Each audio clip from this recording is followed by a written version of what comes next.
we're going to cut back to is the first meeting of a couple of members of the team, as we're going to head over to the district of Candle, where one of you is trying to sneak into a lab, and one of you is delivering an apron to a lab. And actually, it's, as I said, it's attached to the Temple of Saga. So this is a little building that it's a little maze-like, I think. There's one big building with like an upper floor that's open plan, and that's kind of where worship takes place. But on the lower floor, there are lots of different rooms with lots of interconnected doors and curly passageways. And you can get to the lab through this. The kind of servant's entrance, like tradesperson's entrance, is slightly less maze-like than the rest, but it's still this long, windy passageway that you get to from a little door just outside down an alleyway. And you actually and Farrier and Alan arrive just in this alleyway, heading towards the door at roughly the same time, but from different directions. And you recognize each other. You've seen each other before. You've worked together before. And there you are. Hi, Alan. Hello, morning. You all right? Yeah, not bad. How are you? I've had better mornings, to be perfectly honest with you, but still plenty of the day left. I'm sure it'll improve as we go along. Yeah, maybe it will. Are you going inside? Yes, I have this. I'm delivering it, I think. Do you mind coming with me? Is that okay? Who's it for? I don't know. I will give you a name. Oh no, my pencil. Farrier, you've got your pencil there. You might pick that up. Thank you. It's sorry. for Professor Zephyr, who is based out of the interplanar lab attached to the Temple of Saga. Okay. It's for Professor Zephyr. Don't think I know him. I'm sure someone inside will. Well, I'm going in anyway, so I'll come in with you if you want. Yeah, that'd be great. Yeah. Oh, cool. Do you want to knock, or shall I? I mean, you're here to see someone, right? Yeah, sure. Cool. I'll do it. It's fine. And I'll just stand, like, kind of just behind Farrier, as if we've definitely arrived together and are definitely doing the same thing. Yep, great. I'm here to help you. So I rap on the door. Not me to help you, help me to help you. You rap on the door, and like a panel opens up in the door in the kind of top half. A face peers out. This seems to be kind of pointy ears, fine features. This seems to be an elf, and this elf, he looks out. He's dressed in the kind of fine royal blues of one of the college porters, and looks out and goes, "Yep, can I help you?" Hi, I've got a robe for Professor Zephyr. Right, yes, Professor Zephyr, I believe he did say he was expecting a delivery today. I'll just need you to sign in, and hands a kind of scroll out. It's like on a little cork board. Hands out a quill. Just write your name and the time of day, and any metaphysical or magical weirdnesses that we need to be aware of that might interfere with the experiments of the lab. Well, Alan's kind of a metaphysical risk in his own right, but I'm sure he'll be fine. Yes, we have... Slightly like... Farrier throwing shade. In fact, Mr. Shaw is noted on one of the common risks on the top of the form. All right, I'll just tick the box then. And... Yes, absolutely. Okay. Yeah, just circle that. Yeah. That doesn't leave me liable, though, right? It very much does. Okay. If you're fine. Come on, let us in. If you are bringing an Alan into the lab, you are 100% liable for that Alan. Maybe we should start calling him an Alan Wrench in the works. Oops. Oh. I see what thou did there. No, he'll be fine. Come for the Yeah, it'll be stories. fine. Come on, let us in. Very good. Are you sure? Is the Alan absolutely necessary for your endeavor? She kind of Yes, of course I am. I'm here, aren't I? she's kind of crumpling the letter underneath the apron. Is like, yes, we need him. I would like a persuasion or deception roll. You can have advantage on this as Alan is helping you. Okay. Natural 20 plus 5, so that's 25. What do you say that's is astonishingly convincing? Oh no. Please. Politeness will get you everywhere.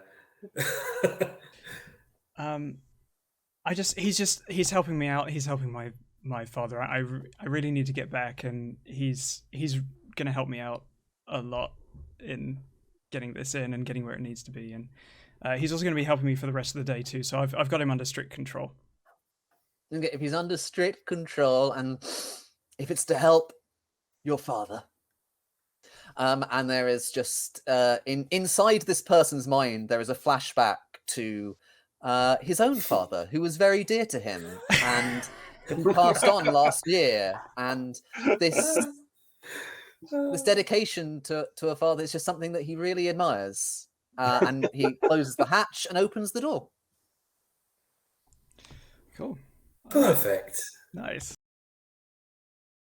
So you have achieved entry into the college, the temple of Saga, and the lab therein, thanks to the porter's sympathy for Farah's dedication to her father. You receive directions, and as you're going through the door, the porter hands a little glowing bead to Farah, saying, "Just wave this in front of the door, and it will open for you. Just make sure you give it back to me when you leave, for I will need to sign you out." Sure. Okay. Nice little bead. Very good. So that way, yeah? Sure. Why not? Sure. Yeah, and you follow the corridor down as it does twist and turn and loop, and there's a crossroads you have to navigate. But after a couple of wrong turns, you find your way to the right door. Not and the it left seems door. I believe I did say it was on the right, so You it's did, on the actually. right in both senses.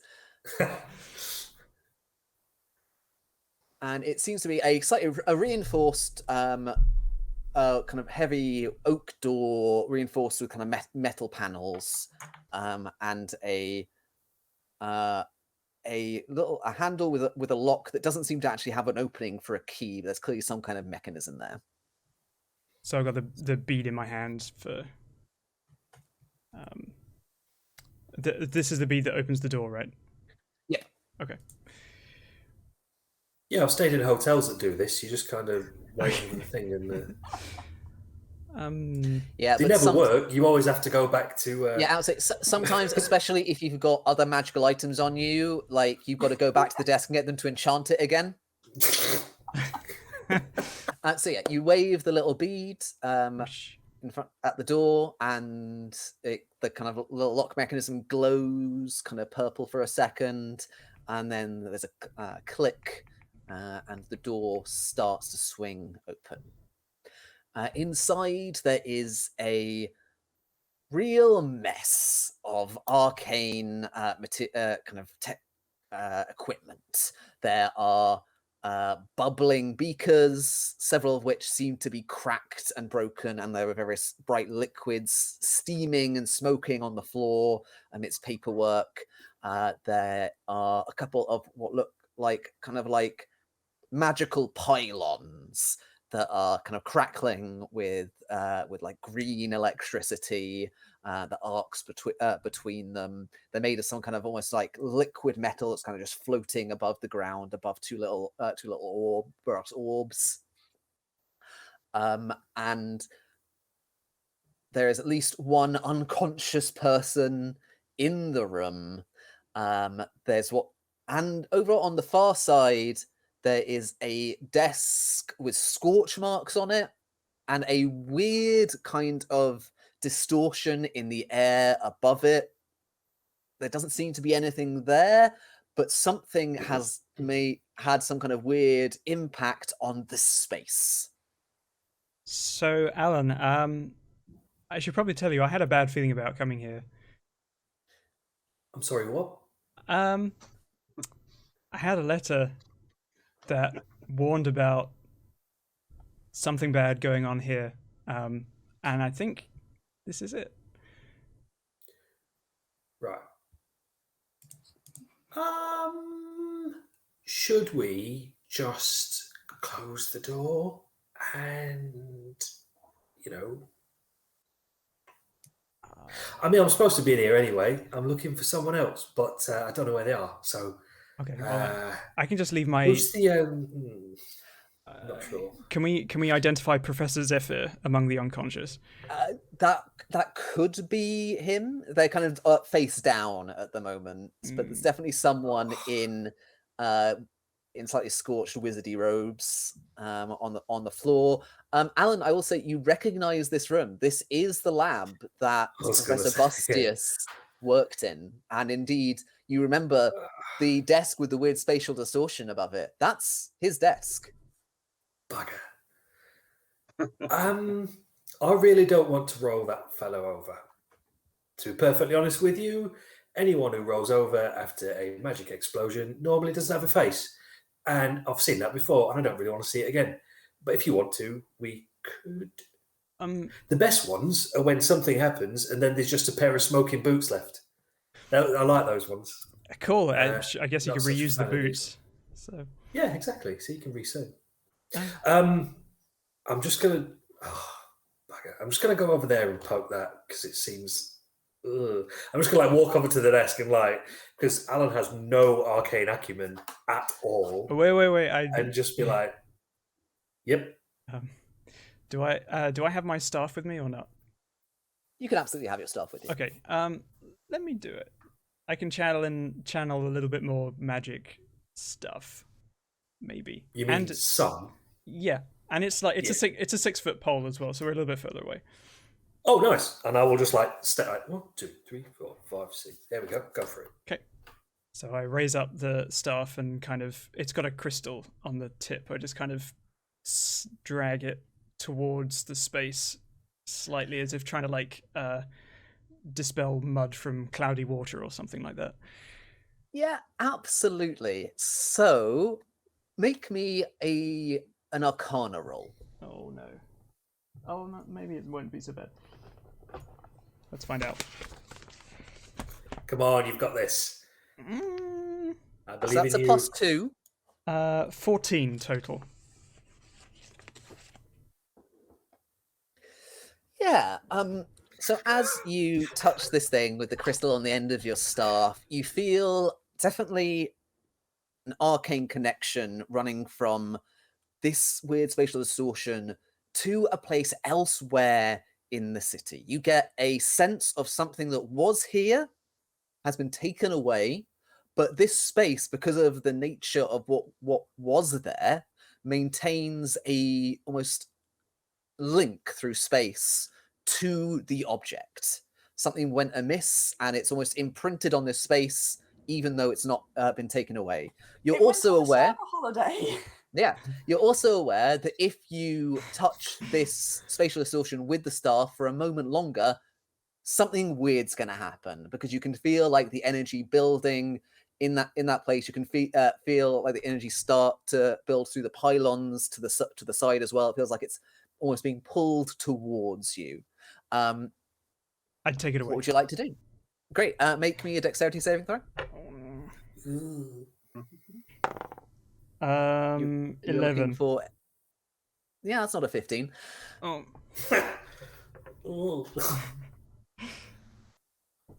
So the lightning from the arcane pylons suddenly crackles into even more life, arcs over not just from the pylons but towards this space, running along your staff, through you, jumps to Alan Ow. and runs into this spatial distortion, and it feels like it pulls you into it. And you have this weird feeling of your physical forms being almost like sucked through a small hole and then kind of reforming again somewhere else. And we're going to jump focus.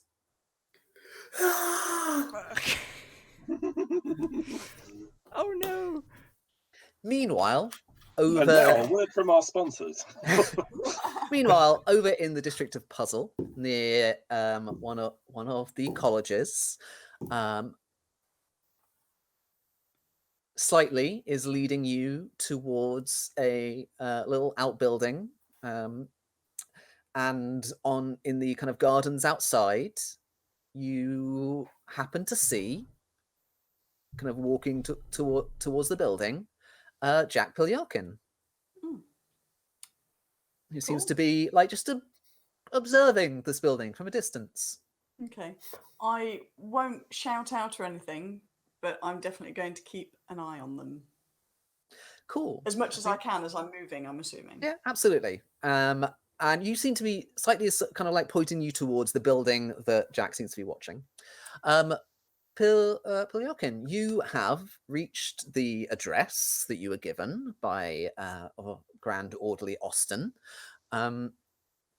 You've just taken a second to observe it first. It doesn't seem to be anything amiss on the outside. What would you like to do? I'm going to look around to see if anyone's watching me. Yeah. And I don't think you need to roll for this. I think they're just... I want you to see Wendy, so you will.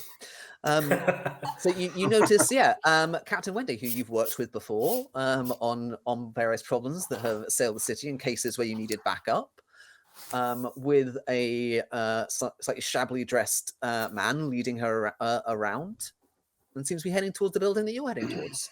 Yeah. If it was just Wendy, hi, Wendy. If it was just Wendy, I would have then just broke into the building. So Wendy, who's this? Who's this? Hi, hello, how are you? And the man says, "Oh, hello. I'm slightly what? Come for the story, stay for the puns. Oh, right now slightly scared." Don't worry about me. I'm lovely, aren't I, Wendy? So we're here. Slightly has seen something that he believes needs investigating. So why am I not surprised to see you here, Jack? Well, I've Mm-hmm. How are you with dead bodies?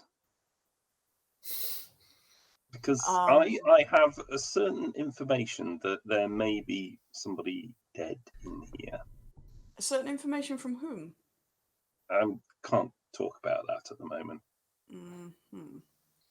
Well, we were going to go in anyway, but it now seems as though it's even more important for us to do so. Yeah, it'd be great if we kind of go in together. That's probably a really good thing.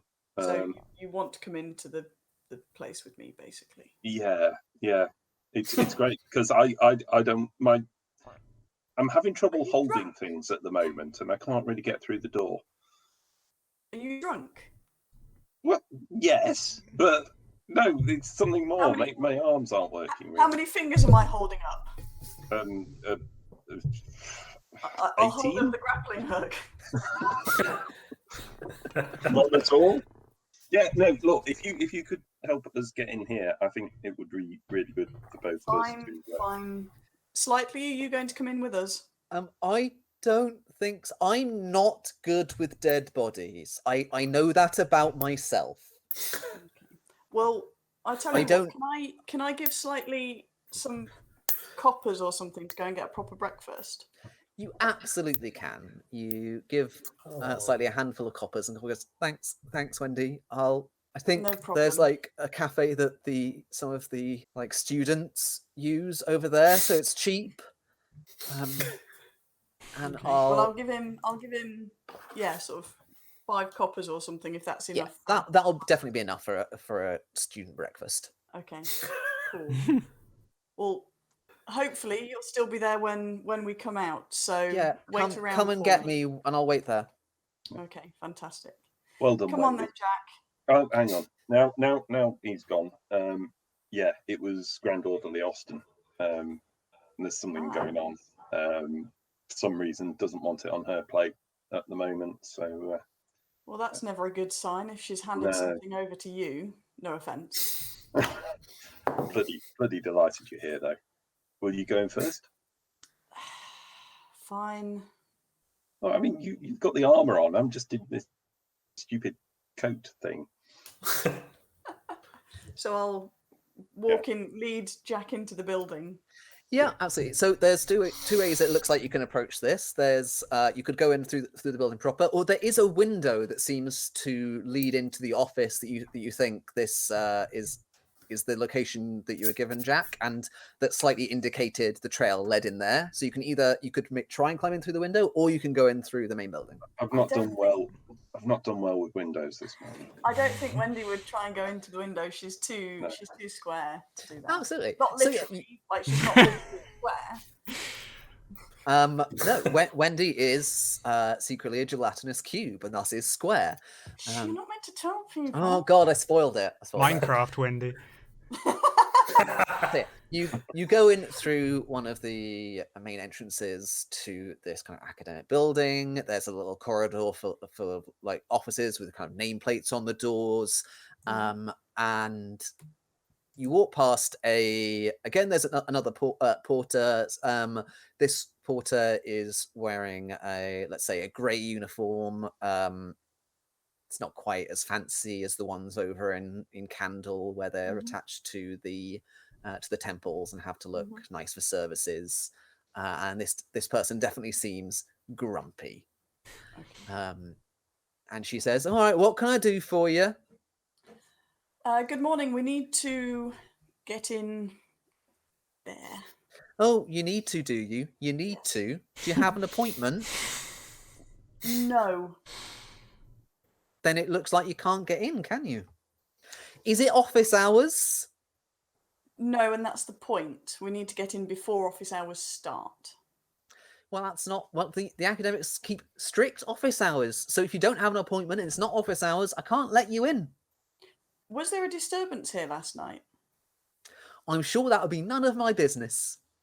You see, it's our business though. That's the trouble we'll have. What, you're in the business of causing disturbances? Is this a threat? We're in the business of dealing with disturbances. Still sounds like a threat. Maybe persuasion roll. Okay. If you want, Jack can do something to assist with this persuasion roll and make it an advantage. If Jack can think of anything to say that would help. But if not, listen. The academic in here, the disturbance last night was a party, and he did some stuff he shouldn't have done, and he's asked me to come along and clear up before his big meeting this morning. And you see this woman, this porter, like there's a little war going on inside her head. Because on the one hand, it's not office hours. On the other hand, disapproval of parties. So yeah, Wendy, roll persuasion with advantage. This sounds like talking to my GP receptionist when I want an appointment. 7. Although I do have +4 persuasion, so 11. And that was with advantage. 11 plus whatever the advantage gives. Oh, so advantage means you roll twice and you take the highest number. Oh, sorry. Okay. I should have made that clear. 11 again. Brilliant. Well done, Wendy. Pats you on the shoulder. Yeah, this top quality work. You see the war kind of goes on in her head, but it definitely feels like the side of office hours are sacrosanct wins. She's like, can I go to intimidation? Yeah, no, sod it. I've lost it now. I'm going in that bloody room. Absolutely. So yeah, I will let Jack roll intimidation because the persuasion clearly hasn't worked. the woman is saying, "Look, I'm really sorry, but there's nothing I can do. If you don't have an appointment, it's not office hours. The rules are the rules, and I haven't seen any identification from either of you that says you're allowed to be here. So You want identification? Pulls back my little thing here. There's my little miniature bow. Flipping rapier on the other side. Now you flipping listen here. I've got a hangover. I've got a splitting headache. My arms don't work, and I want to get in that bloody room now." And yeah, buffeted back by the force of this, and just the surprise of my arms don't work. Make your intimidation roll. I got a 12. Is that after you add your bonuses? No, that's the number on the dice. Great. So you have a good bonus to intimidation. In fact, I believe you have expertise. Excellent. So you are adding 7 to this roll.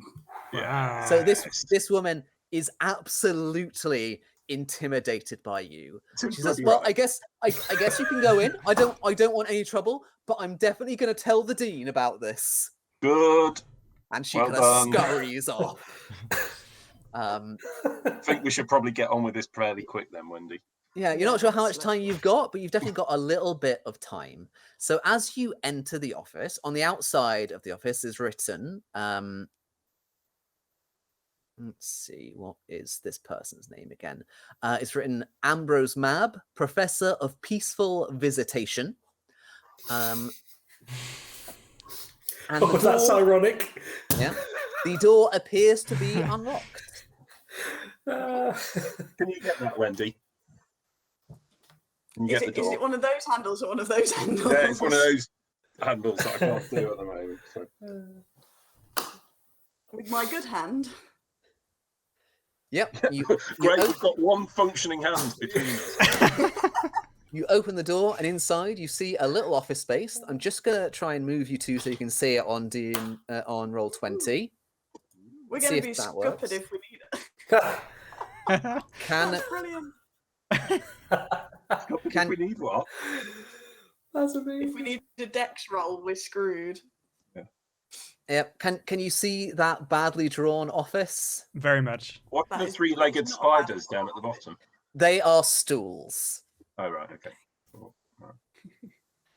Oh, there's some blood on the paper.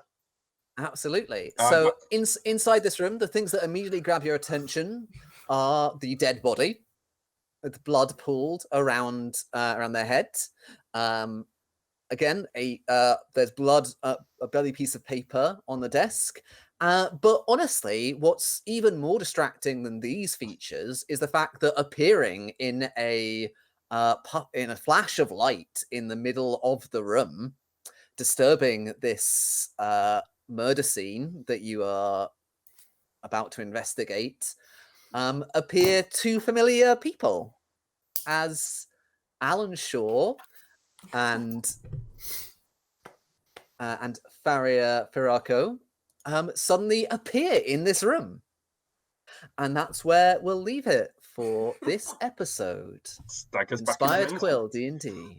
Ba-ba-bum, ba-ba-ba-ba-bum.